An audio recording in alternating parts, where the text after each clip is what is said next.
ससुराल वालों ने पहली बार खाया इटालियन खाना। यार पता नहीं ये क्लास कब खत्म होगी, मुझे तो बहुत जोरों की भूख लग रही है। बस 5 मिनट है क्लास खत्म होने में, फिर प्रोफेसर सर चले जाएंगे और हम सीधा लंच करने चलेंगे। दिव्या को बहुत जोरों की भूख लगी होती है। थोड़ी देर बाद प्रोफेसर क्लास से चले जाते हैं और दोनों सहेलियां कॉलेज के कैफेटेरिया में पहुंच जाती हैं। दिव्या कैंटीन से खाना लेने चली जाती है। इधर कॉलेज की दूसरी लड़कियां मधु और प्रीत बात करते हुए कैफेटेरिया में आ जाती हैं और अंजलि का लंच देख लेती हैं। अरे भाई तू किस जमाने में जी रही है, आज भी बच्चों की तरह कॉलेज में लंच बॉक्स लेकर आ दी है। सच में हमारी कैंटीन में इतना स्वादिष्ट खाना मिलता है और तू अब भी टिफिन लेकर आ दी है। अच्छा बता आज क्या लाई है? अंजलि के लंच बॉक्स में आज मिक्स दाल, चावल और रोटियां होती हैं। ये देखकर मधु और प्रीत फिर से बातें बनाने लगती हैं। अरे मुझे पता है कि कैंटीन का खाना सबको पसंद आता है, मुझे भी अच्छा लगता है, लेकिन मैं हेल्दी खाना खाना पसंद करती हूँ। अरे स्वाद की बात से याद आया, कल मेरे भैया भाभी की वेडिंग एनिवर्सरी थी। वो हमें शहर के नए इटालियन कैफे में लेकर गए थे। वहाँ का लंजानिया, पास्ता, स्पैगेटी और फेटुचिनी और अल्फ्रेडो, ट्रफल पास्ता, पिज्जा और तिरामिसू, उफ क्या कमाल का स्वाद था। मेरा तो फिर से मन खाने का कर रहा है। अरे यार पहले बताना था ना। कोई बात नहीं, अगले महीने मेरा बर्थडे है, हम सब वहीं चलेंगे। मुझे भी पास्ता, पिज्जा, लंजानिया और तिरामिसू बहुत पसंद है। दोनों बात करते हुए वहाँ से चली जाती हैं। तभी दिव्या भी टिफिन वापस ले जाती है। क्या बात है, तुम दोनों इतनी देर से क्या बातें कर रही थी? कुछ नहीं, इटालियन खाने की इतनी तारीफ कर रही थी, पता नहीं कैसे कैसे नाम ले रही थी। लंजानिया, तिरामिसू, ट्रफल पास्ता, मैंने तो इनके नाम भी पहली बार सुने हैं। कह रही थी कि बहुत स्वादिष्ट होता है।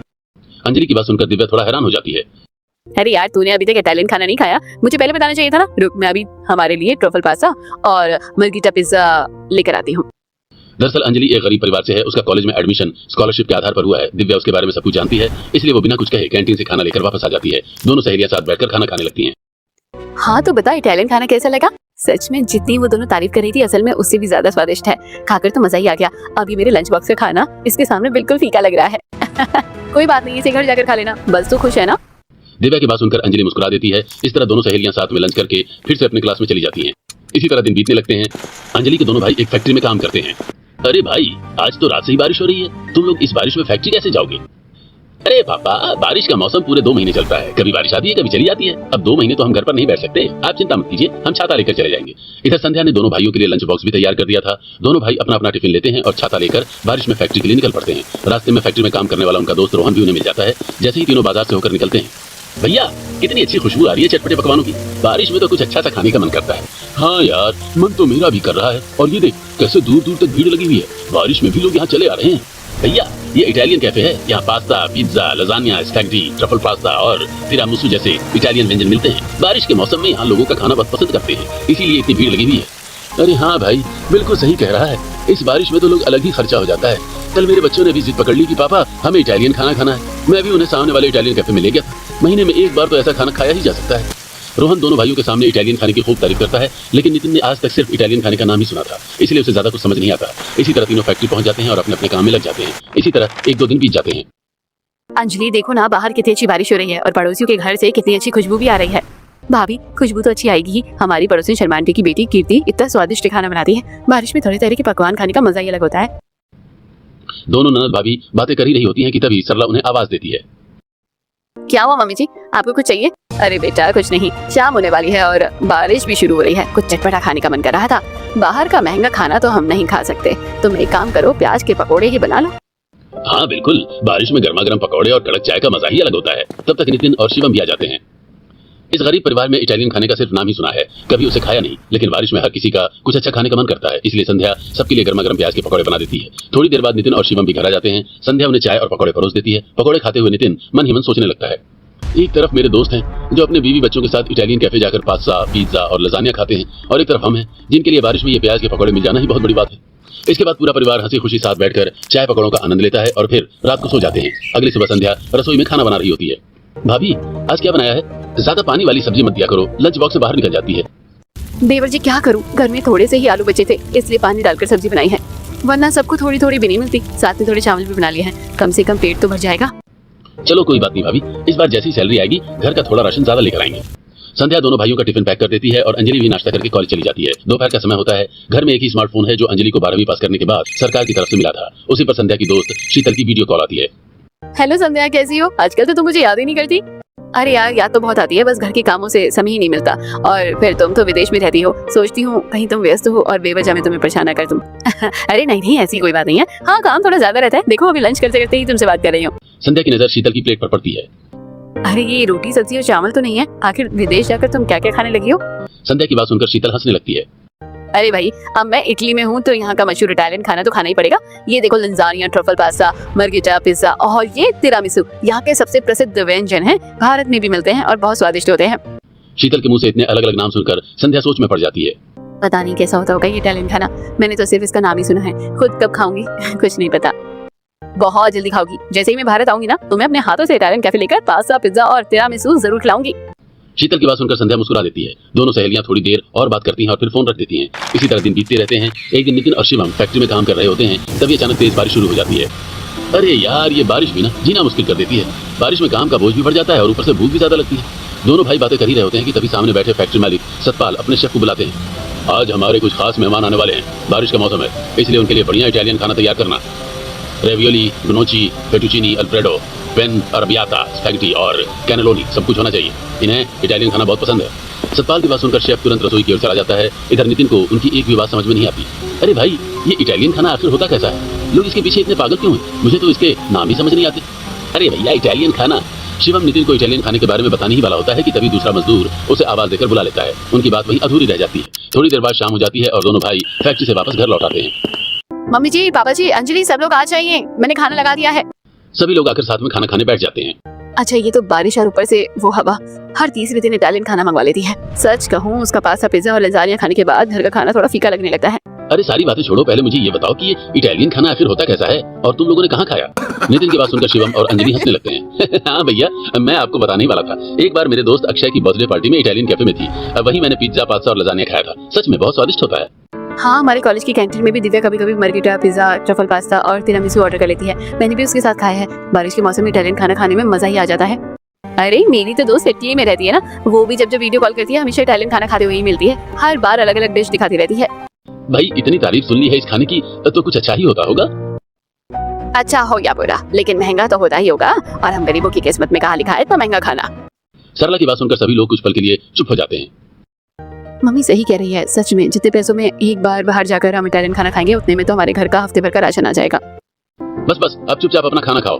सभी लोग चुपचाप खाना खाने लगते हैं, लेकिन सरला की बातें संध्या के दिल को छू जाती हैं।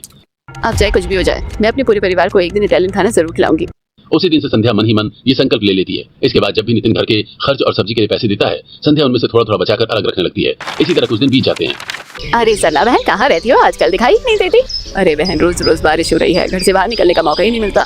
हाँ, तो ये तो सही कह रही हो, बारिश के दिनों में तो बस खाने पीने का ही मन करता रहता है। तभी निकिता पिंकी को आवाज लगाती है। मम्मी जी, अंदर आइए। देखिए, मैंने आपका पसंदीदा ट्रफल पास्ता बनाया है। लो भाई, फिर से हमारी बहू ने नया खाना बना लिया। जब से इसने YouTube देखकर इटालियन डिश बनाना सीखा है, रोज रोज नए नए प्रयोग करती रहती है। अच्छी बात है, हमने तो सिर्फ नाम ही सुने हैं, पता नहीं खाने में कैसे लगते होंगे। सरला की बात सुनकर पिंकी कुछ नहीं कहती और अपने घर के अंदर चली जाती है। सरला भी वापस अपने घर आ जाती है। इसी तरह कुछ दिन और बीत जाते हैं। एक रात सभी लोग डिनर करने बैठ जाते हैं। तभी शीतल की वीडियो कॉल आ जाती है। भाभी, आपकी दोस्त शीतल का फोन है। हेलो शीतल, कैसी हो, क्या कर रही हो? कुछ नहीं यार, खाना खाते समय ही तेरी याद आती है। तू कह रही थी ना कि तूने कभी इटालियन खाना नहीं खाया, इसलिए सोचा आज तुझे दिखाती हूँ। चलो। शीतल फोन का बैक कैमरा ऑन करके अपनी प्लेट दिखाने लगती है। देखिए, ट्रफल पास्ता है, ये तिरामिसू है और ये लंजानिया है। आज मैंने यही बनाया है। शीतल की प्लेट देखकर पूरा परिवार मोबाइल के पास आ जाता है। अरे भाई, हमें भी दिखाओ जरा, देखने में आखिर कैसा होता है ये इटालियन खाना। हाँ हाँ, खाना तो नसीब नहीं हुआ, कम से कम देखकर ही मन खुश कर लेते हैं। पूरा परिवार मोबाइल में इटालियन डिश देखता है। ये देखकर संध्या का दिल भर आता है। हे भगवान, इतनी गरीबी किस काम की, अपने परिवार की एक छोटी सी इच्छा पूरी न कर सकूं? बस कुछ ही दिन और, जैसे ही थोड़े पैसे इकट्ठे हो जाएंगे, मैं अपनी सास ससुर और पूरे परिवार को इटालियन खाना जरूर खिलाऊंगी। थोड़ी देर बातें करने के बाद शीतल फोन रख देती है। इसके बाद पूरा परिवार खाना खाकर सो जाता है। इसी तरह कुछ दिन और बीत जाते हैं। एक शाम संध्या रसोई में खाना बना रही होती है कि तभी निकिता उसके घर आ जाती है। अरे तुम अभी खाना क्यों बना रही हो? क्यों, आज के हमारे घर पर खाना नहीं बनेगा? हमारे घर नहीं, शर्मा जी के घर। अरे उन्होंने नया इटालियन कैफे खोला है और आज उनकी ओपनिंग सेरेमनी है। आज पड़ोस के सभी लोगों को बुलाया है। तुम्हारे घर भी न्योता आया होगा, इसलिए खाना मत बनाओ वरना बेकार चला जाएगा। निकिता की बात सुनकर संध्या के चेहरे पर मुस्कान आ जाती है।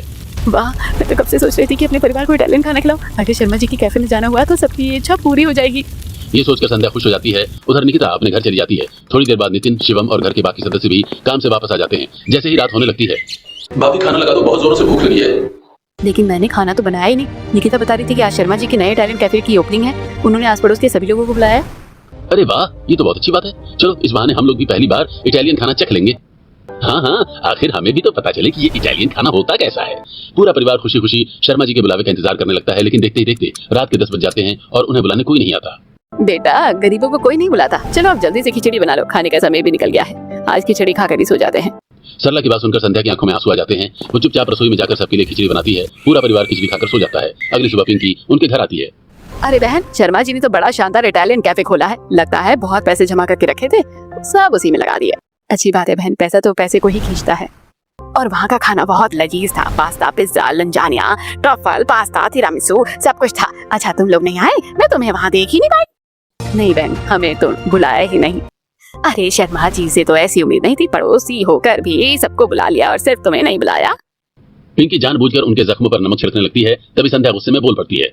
क्या हुआ आंटी, अगर उन्होंने नहीं बुलाया तो क्या हम उनके खाने के भूखे बैठे हैं? जब हमारा मन होगा हम खुद किसी अच्छे इटालियन कैफे में जाकर पास्ता, पिज्जा और लंजानिया खा लेंगे। उनके कैफे में जाने की हमें कोई जरूरत नहीं है। संध्या की बात सुनकर पिंकी तुरंत वहाँ से चली जाती है। भाभी आपने बिल्कुल सही जवाब दिया।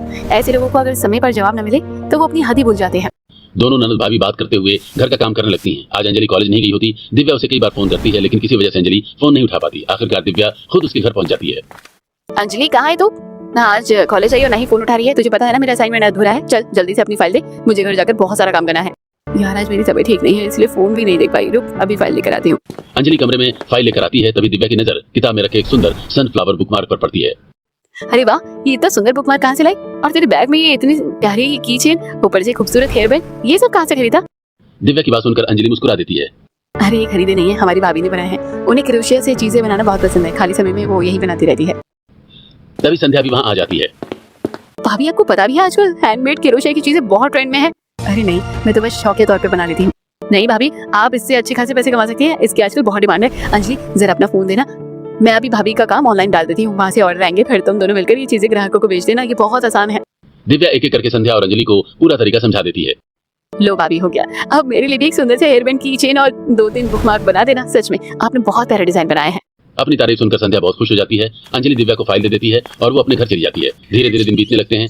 कॉलेज में जब दूसरी लड़कियां अंजलि और दिव्या के पास हैंडमेड की चेन, हेयर बैंड और बुकमार्क देखती हैं तो वे भी वैसी ही चीजें बनवाने का ऑर्डर देने लगती हैं। दोनों ननद भाभी मिलकर इस काम को शुरू कर देती हैं। धीरे धीरे उनका काम अच्छा चलने लगता है। शुक्र है भगवान का, मुझे कमाई का एक जरिया मिल गया। अब मैं अपने पूरे परिवार को बिना किसी चिंता के प्यार से इटालियन खाना जरूर खिलाऊंगी। अगली बारिश में हम सब साथ बैठकर पास्ता, पिज्जा, लंजानिया और तिरामिसू का मजा लेंगे।